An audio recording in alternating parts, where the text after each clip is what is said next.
Welcome everyone to the Proven Knowledge Podcast. I'm your host, Anthony Church. I'm a music producer from Northeast Ohio.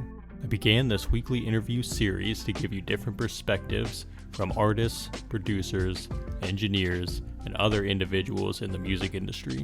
In each episode, we touch on not only what has helped the person succeed, but we also touch on what has shaped them into the person that they are today.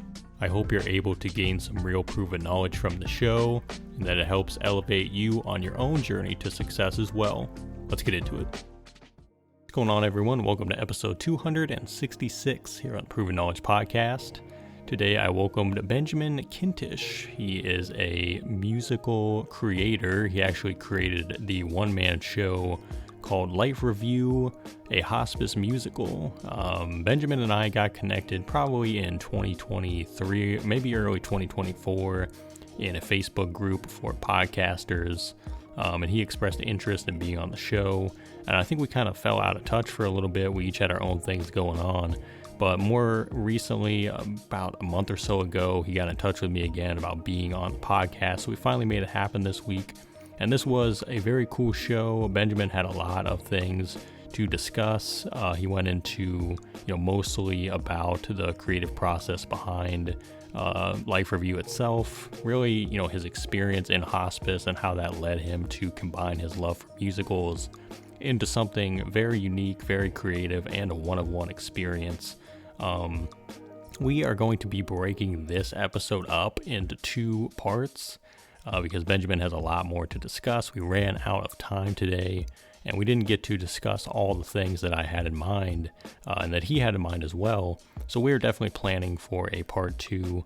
But for this episode, I think you're going to get a lot of background behind, Benjamin's why, why he decided to do something so unique and something so incredible, touching on a subject that a lot of people, I think, are afraid to talk about, especially here in America, talking about the concept of death and, meeting that head on. I think it's just such a unique story and perspective, and he's going to give a lot of that today, as well as just his love for music and how he's been able to combine that with being a songwriter and doing this one-of-one show, and some of the other people that he's had involved in the process along the way over the last decade, doing this incredible venture.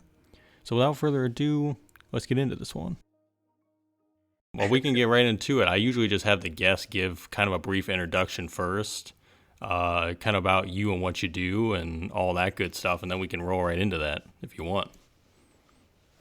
I'm down. Okay. Hello, my name is Benjamin Kintisch. Now that we're friends, you can call me Ben, and I'm here to speak with all of you about my new musical, Life Review, the hospice musical. It's a new musical comedy that was inspired by my real-life experiences as a beginner hospice chaplain. So I was going in there, visiting the people on their dying days, hearing their stories, and I was inspired to start writing songs. I was a lyricist. I partnered with some composers, and we're now 10 years later. There's a full-length musical with, I think we're up to 16 songs with dialogue and so forth.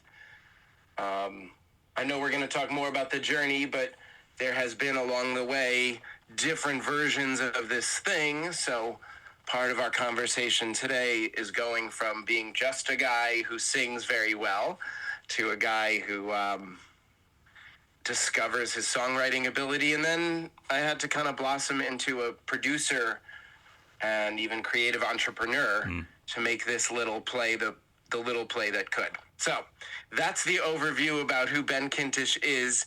The other thing I should mention is before I really turned hard into playwriting and that most recent chapter of my life, I grew up as a little boy who loved music. I was really into music class. I enjoyed both supporting characters and star turns along the way in elementary school and middle school. I was definitely that theater kid coming up. In high school, I had some big roles. I think my biggest role ever was the father in My Fair Lady.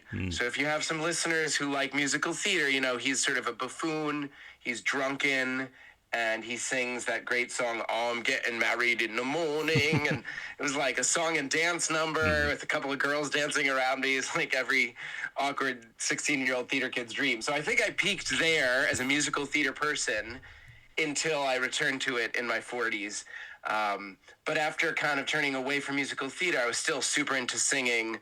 I was very high level as a 16, 17-year-old young vocalist. I got into all of the honor ensembles, including All-State in New York, which is one of those states where basically you have to get 100 out of 100 to even be considered if you're a girl, 98 or higher if you're a boy, but like crazy competitive. And then once you were there, the choir itself was sensational, right? So I was a high-flying young vocalist, went to conservatory for 1 year, decided it was not for me, and I transferred back to a, quote, regular college, went to Brown University, where I got a regular liberal arts degree, and singing became a party trick.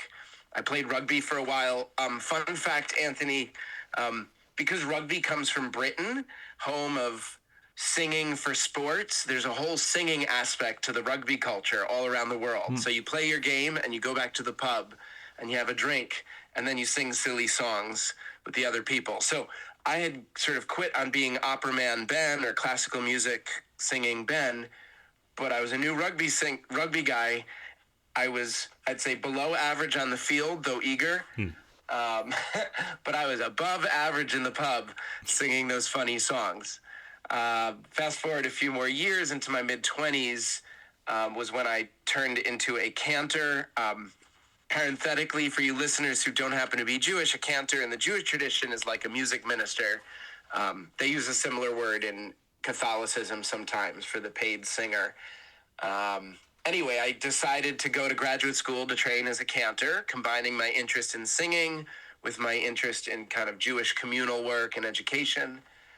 I did 5 years of training for that, 1 year in Israel, in Jerusalem, and 4 years in New York City, in the little campus that's just adjacent to Columbia University at 122 and Broadway. So that was the first time I was on Broadway. Yeah. And that was also the very first time, Anthony, I discovered this hidden talent in songwriting. So my interview today is not because I'm an above average singer, though thank you for the compliment. It's mostly because I'm a good songwriter leading into this musical I have. So first moment as a songwriter, I didn't even know I had it. It was at this graduate school seminary program where in a small class one day, my friend Lance walked in, again, to a room of 6 of us and said, "Hey guys, I'm writing some songs. I made the music. Who here writes lyrics?" You know, present tense. And I had never written lyrics, but I shot my hand way up in the air and I was like, "I got you. I'll do it."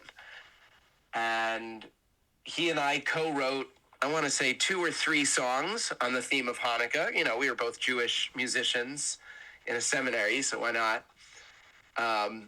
And I discovered at that moment for the first time that I could really put together a lyric. I've always had the gift for gab, as you're hearing me go blah, blah, blah. But I can also turn a phrase and rhyme quickly, be clever in all kinds of ways. But it was that first experience where I didn't even know I was on my way to be a songwriter, but just because I was invited.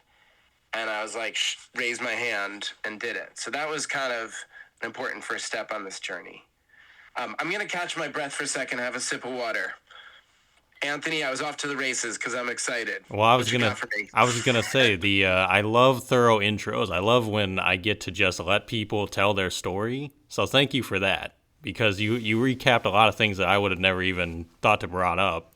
First of all, so thank you for that. I have a funny zigzag trajectory as a musician, etc. Well, it works perfect. It works perfectly, especially for this show as well. And I can tell there's so much to even dive into with that as well. I definitely didn't know any of the rugby stuff because I've been kind of researching. That's not on my website. I was gonna say I was diving into your stuff and I'm like, I definitely think I missed that.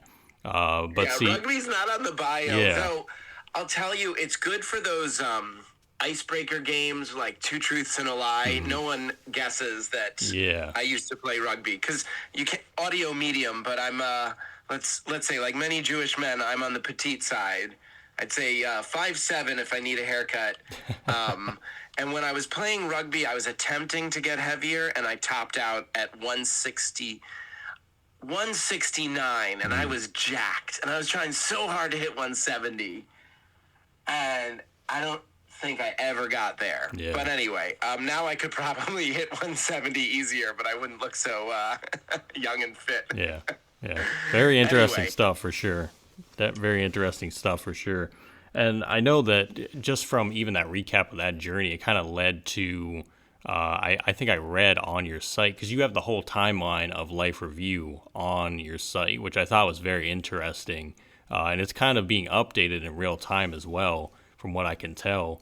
And it said around 20. You are correct. Yeah. I recently was given the homework from my web designer to way condense it. Yeah, I love it though, Said, because if you meet someone who wants the narrative version, and I said maybe we can bury it in the site, Yeah. extra long version available here. Click. Yeah, I love it though, because it allows people to kind of follow along the journey as well in real time. And if they discover you or discover the show now, they can go back and get that recap and see how far you've come on the journey. And it said around 2016 is when this idea kind of got going. So Even I think now, I believe we're dialing that back because we are definitely at over a decade. Because I started, as I tell it, the beginning of this project was that first year of chaplaincy training, when I was literally visiting with patients, hearing their stories. And I said, I think these stories need to be songs. And that was when I began the writing. But yeah, it's a heck of a journey now, 10 years plus. Let's talk about it, because you said when we messaged, I'm your first musical theater writer. yeah, So ask me, this is like a special AMA for musical theater writing, not to mention late in life songwriting as a youngish 45-year-old. yeah. Well, first of all, I think just the theme alone of the whole thing is very interesting, because to me, especially in America, I feel like the concept or just the topic of death is an uncomfortable thing to talk about. You know what I mean? It's something that a lot of people don't want to have that conversation about in general. So, how were you able to combine something like music that obviously touches on a lot of emotional things with a topic like this, but make it totally unique and totally a one of one? How do you think you got to that point where you made that decision? And I guess another kind of sidebar question would be, how did people receive it early on, before it was kind of a fleshed out idea into what it is now? Okay, two great questions, and I'm going to try to answer them both as concise as possible. He says before delivering a 20-minute rambling professorial answer. The Ben Kintisch story. First part of your question was super smart, Anthony, because you qualified your question with the descriptor USA. I've been listening to some recent episodes, and I love how you're a small podcaster in Ohio with international guests. It's really cool. So I've done my research, and the hospice movement, it turns out, was born out of England shortly after World War II, because basically the guys who would have died in World War I, they survived in World War II. Think about all those gross scenes in the beginning of the World War II movies, and some of those dudes died on the battlefield, but a lot of them made it to the hospital, and then they had prolonged, what we'll call hospital stays before their inevitable death. Things like infection killing them. But again, in 1915, they would have been all dead and left on the battlefield. So in 1940, 1950, we have this new medical problem of people with injuries or medical conditions that used to be instantly deadly now have a protracted, let's call it, decline. Cancer, similarly. Breakthroughs in cancer treatments post-World War II meant that cancer was no longer an immediate death sentence. Before World War II, if you got cancer, people were like, they're going to die. Yeah. Full stop. Nowadays, we know many people, thank God, survive cancer. We also know that a lot of people dealing with end-stage cancer who are dying from it end up in hospice care. So they're a big part of the modern hospice clientele. Why am I telling you all this history? Oh, to remind listeners that it originates in England, and that in England specifically, but more broadly Western Europe and Scandinavia, there's a much healthier public conversation about public health in general, about sex and body positivity. Think about how Europeans are famously like okay with nudity, or like girls being topless on beaches. Like us prudish Americans, we're like, cover up. Even though we all have sex and we all have, turn-ons, whatever gender makes us, feel turned on, whatever. Like, but Americans are uniquely prudish compared with all of the other wealthy countries, I believe. And it's not just about sex. It's also about other adult things like alcohol, like tobacco, like various drugs, and about death and dying. So death and dying is definitely a big taboo. And it's particularly interesting for me as a creator and as a former chaplain who worked in essentially the death-dying space, right? If you're a chaplain in hospice, the main thing you do is visit people who are dying and their loved ones. That's what you do all the time. So you are swimming in the waters of grief, swimming in the waters of death and dying. If you're not ready for that, you don't say, yes, I want to be in hospice care. But I say that I was comfortable in it to acknowledge that many people are not. And so am I doing a musical theater piece, or have I done a musical theater piece about a taboo subject? Absolutely. Do I believe that the American public is ready, at least a certain percentage is ready for a great musical about a challenging topic? Absolutely. And I can give you 3 quick examples in the musical world of decreasing obscurity to illustrate the point. Number 1, Next to Normal. Look it up. Great play. It won a Pulitzer. It won Tonys. It's basically about a mom having a psychotic break. And you see that on stage. And then like electroshock therapy, and like there's some weird stuff that happens on stage. This won all of the prizes. Next to Normal. Example 2, Fun Home. Smaller hit commercially, spectacular musically. An adaptation of the prize-winning graphic novel about a gay man coming out in his 50s and then committing suicide. I mean, does that sound like a musical theater piece to you? Yeah, you would never think that. No. Nope. No. And you can't even imagine the elevator pitch for that show. But it went on to win all the prizes. It's one of my favorites. It's not that famous, so listeners, if you've never heard of it, look up Fun Home. It is spectacular.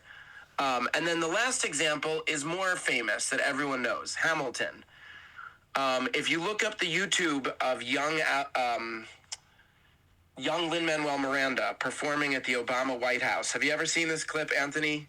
I'm not sure, honestly. It's amazing. If you haven't, you should look it up when our interview is done. For all of you creators out there, whatever your genre, and you hate the idea of sharing your stuff in public and getting laughed at, you need to see this clip of Lin-Manuel Miranda at the White House. Basically, everyone looks super young. This was before Hamilton was a thing. He was invited because he had gotten the Tony for In the Heights, which, by the way, he wrote as a college kid. Hashtag fraud complex, hashtag I'm 20 years too late. We'll come back to that. So young Lin was at the White House, and instead of doing something safe like a song from his hit show, he decided to do the opening number, which is now famous as an incredible opening number for his show that has won all the prizes, right? But when he stepped up, no one knew it. And guess what? He introduces it, the room laughs at him. They literally laugh at his introduction as if he had just delivered a punchline, but it was not a joke. It was a little funny, but it was not a joke. And then he was ready to drop bars, and you saw Obama in all of his cool, like, snapping and loving it. 2 years later, it was on Broadway, and the man has more or less been printing money ever since. Not that he wasn't the hardest working man in show business, but I bring him up because his concept of a hip-hop retelling of the American founding story literally got him laughed at in the White House. And he was right.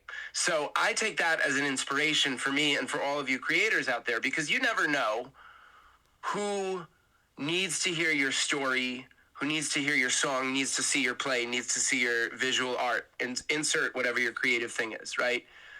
As long as you keep it in the proverbial drawer, no one can see or hear it, let alone be inspired by it or moved by it.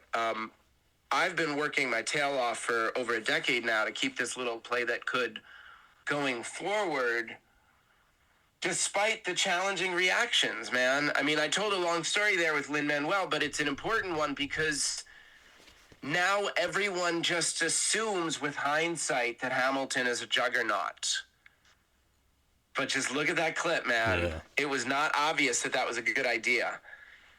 So that's been important for me because, like, I just had to illustrate the point from my project, I literally just had a great gig about a week ago. I played a synagogue show in the Hudson Valley, which is just north of New York City, right? So people who work in the business live in this area. And pain in the butt gig because my parents were involved.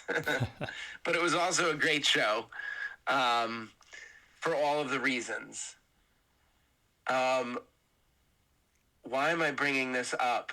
Because it was such a great experience to share my song with this group of, let's say, approximately 100 people, some of whom were like from my youth. My first grade teacher that was there, my elementary school principal was there. They all turned into old people, right? And also both of my uncles, including the rich one. Thumbs up. And I just sang my little behind off. I acted. It was a beautiful performance. Actually, vocally, it was one of the best I've ever given. And you know what? Like, then I got back to regular life and I had to keep going. But I was just like, I did it. I did a great show. People loved it. Oh, I know where I'm going to with this. I got a great email from the rabbi. I had sent her an old-fashioned thank you note. So this was like a thank you for the thank you. You follow? Yep. And she gave me some beautiful, clippable text that I have to kind of edit, slice and dice it as a testimonial. And she also said some stuff that was like,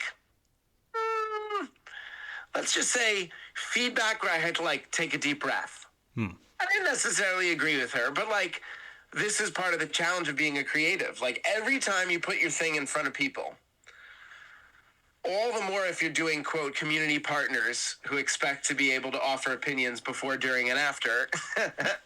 And honestly, I am still actively soliciting opinions. Last night, Anthony, I did a so-called Shake Off the Dust reading for my script, which hasn't been read aloud in 5 years.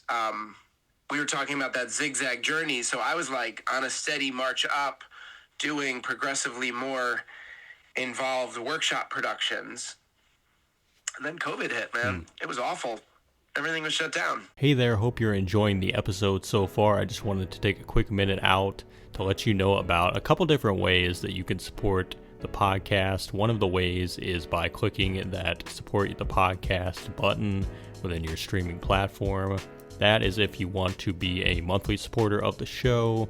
You can contribute either 99 cents, $5, or $10 a month. So that's the first way, and that's the more traditional way that we've had now for the last couple years. The other method that we actually just recently introduced is from our good friends over at Ko-fi. Ko-fi is a virtual tip jar. We have set our limit to a minimum of $10, but you can go make one-time, one-off donations. So if you visit ko-fi.com/the Proven Knowledge Podcast, you'll be able to donate.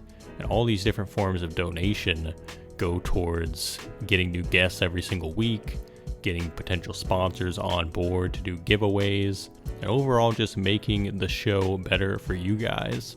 So if you want to do that Ko-fi link, it's ko-fi.com/the Proven Knowledge Podcast.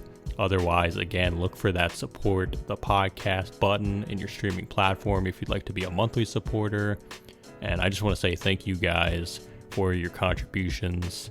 And without further ado, let's get back into the episode. I'm a little ragged from last night because this workshop happened in my home. And we had all of these volunteer readers, 3 sets of couples, plus my wife. So I guess that makes us 4 couples. And Dennis, the piano player. And we called it a shake off the dust reading because we had no audience but ourselves. Some might also call it a table read. And it was amazing, Anthony, because this thing has at once been living in its one-man version. Like, I made a cabaret version that was condensed, and I've performed that over a dozen times. But the full version with all the characters I wrote, with all this nice dialogue, with all these little stories and vignettes, that was in the proverbial drawer. At first, because I had to during COVID, I couldn't do an ensemble thing. And then since then, I briefly, it's harder to put together the money and the people to do a show with 8 or 10 people compared with a one-man show. I mean, maybe that seems obvious, but Anthony, I know you're a music maker and you have people with live music, etc. Anyone who's a singer-songwriter who has a guitar and a pretty voice, their life isn't easier, but their production stuff sure is.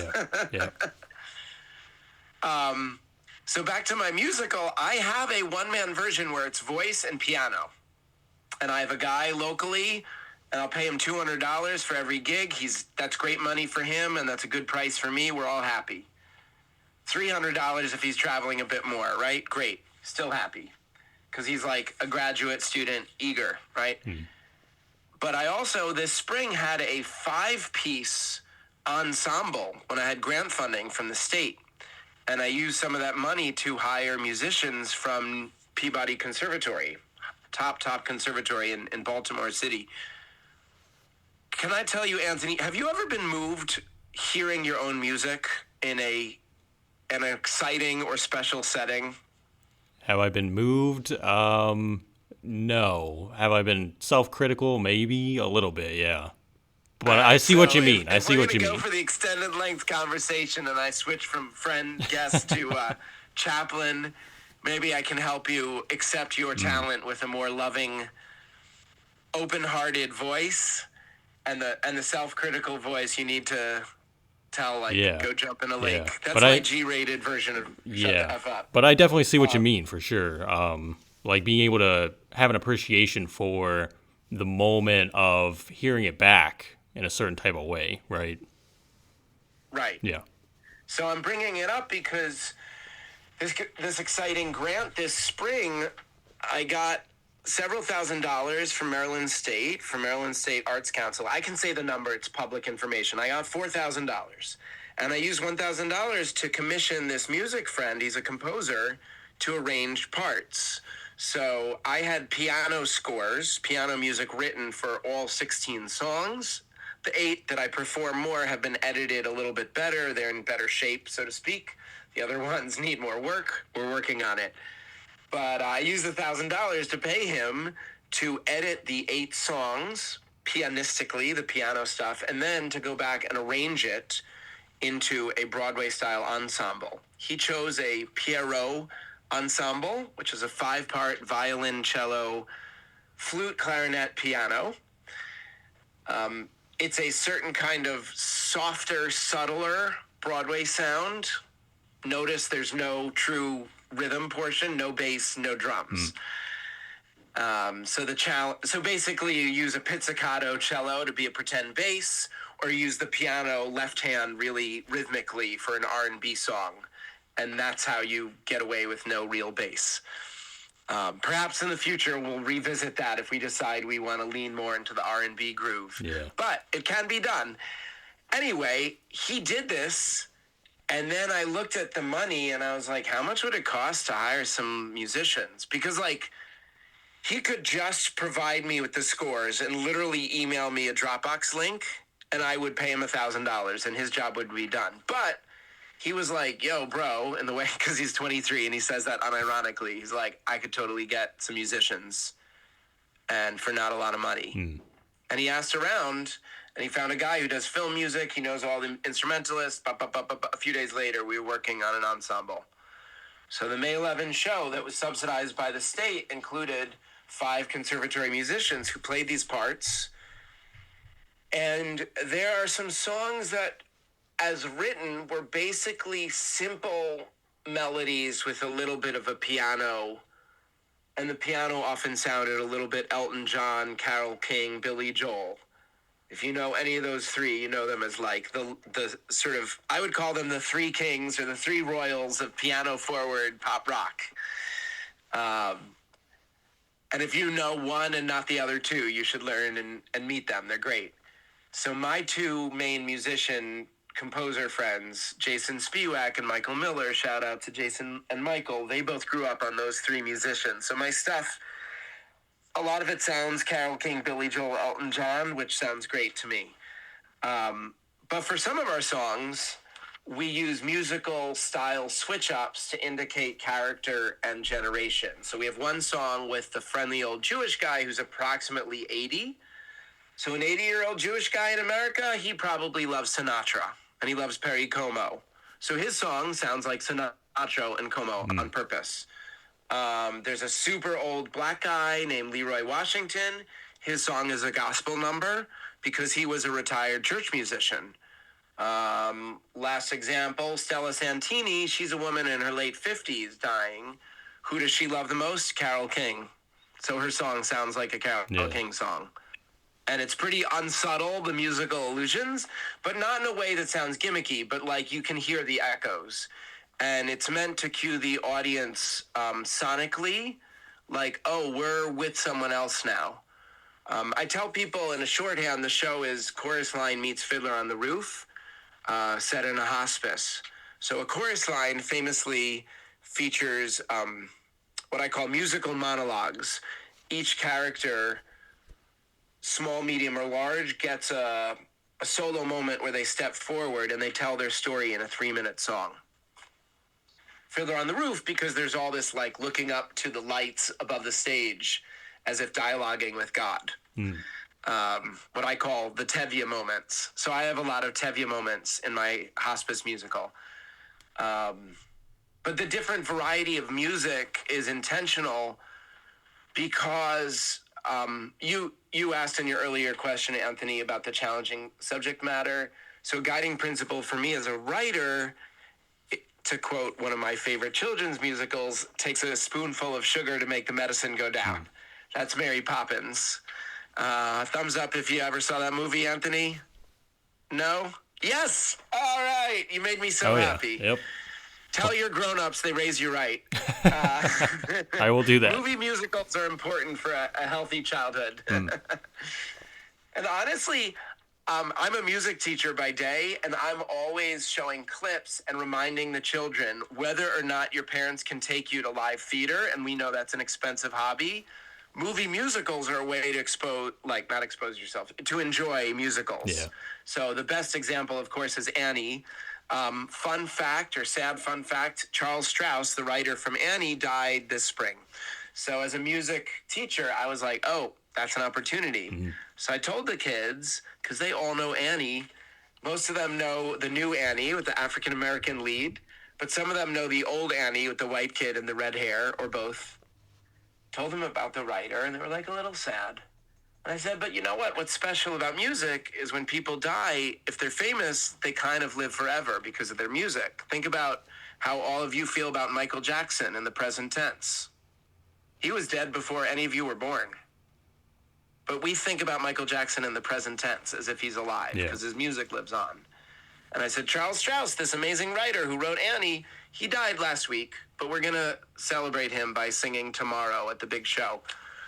Anthony, that show slayed. That song slayed. It was so good.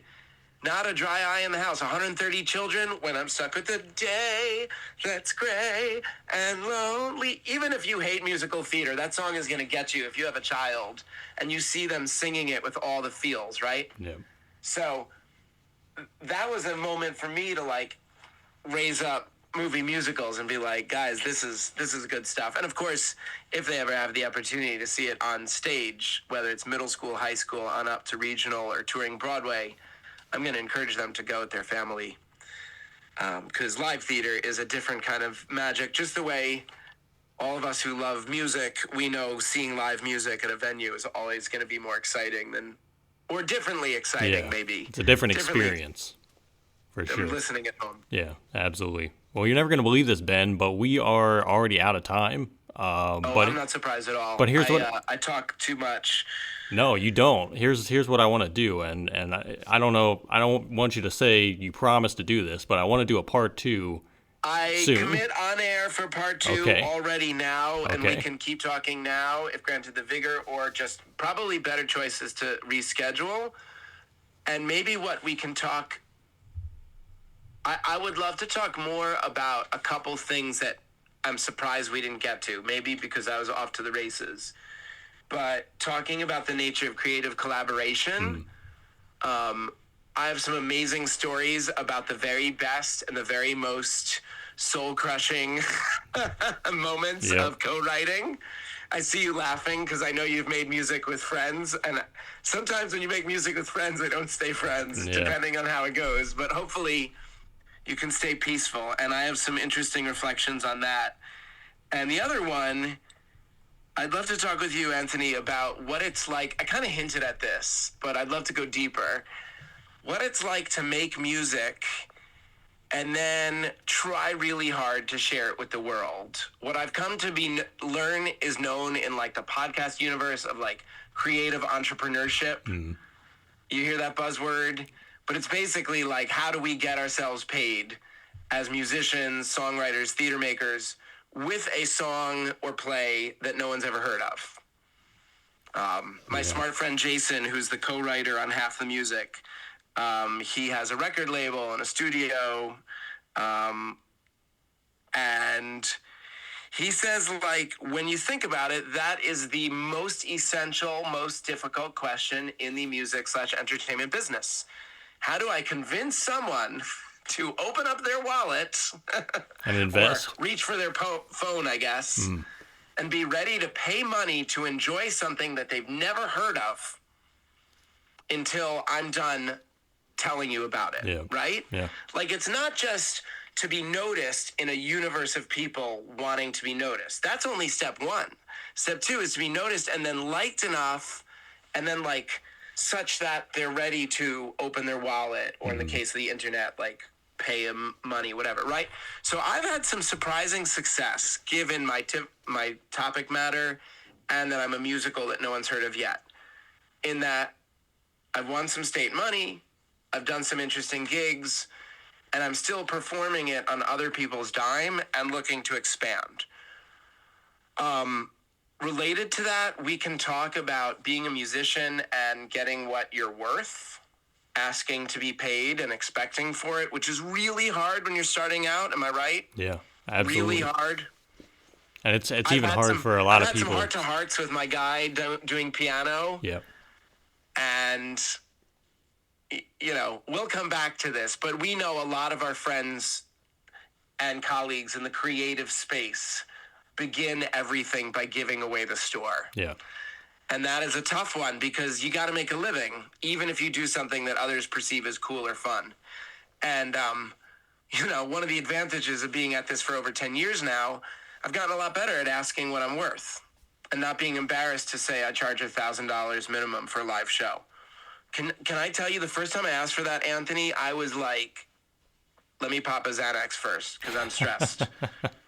And now I do it and I don't apologize for it. Honestly, my price is probably going up based on the last show. Yeah. Being able to get more comfortable with what you have to bring to the table. And yeah, I mean, all those topics sound incredible. And again, I'm excited to dive into those with you. So we'll plan for that for sure. And thank you again I hope you got something usable. Oh, definitely. My excited Most definitely. People are gonna love this one. I'm sure of it for real. And I'm excited to do part 2 real soon if you're down. So 100% down. Thanks everyone for listening today. That was episode 266. We'll be back this time next week. As always, hit that support button on your podcast streaming platform if you'd like to send us any funds, and feel free to leave us that 5-star rating if you enjoyed today's episode. So we'll see you next week. Thanks, everyone.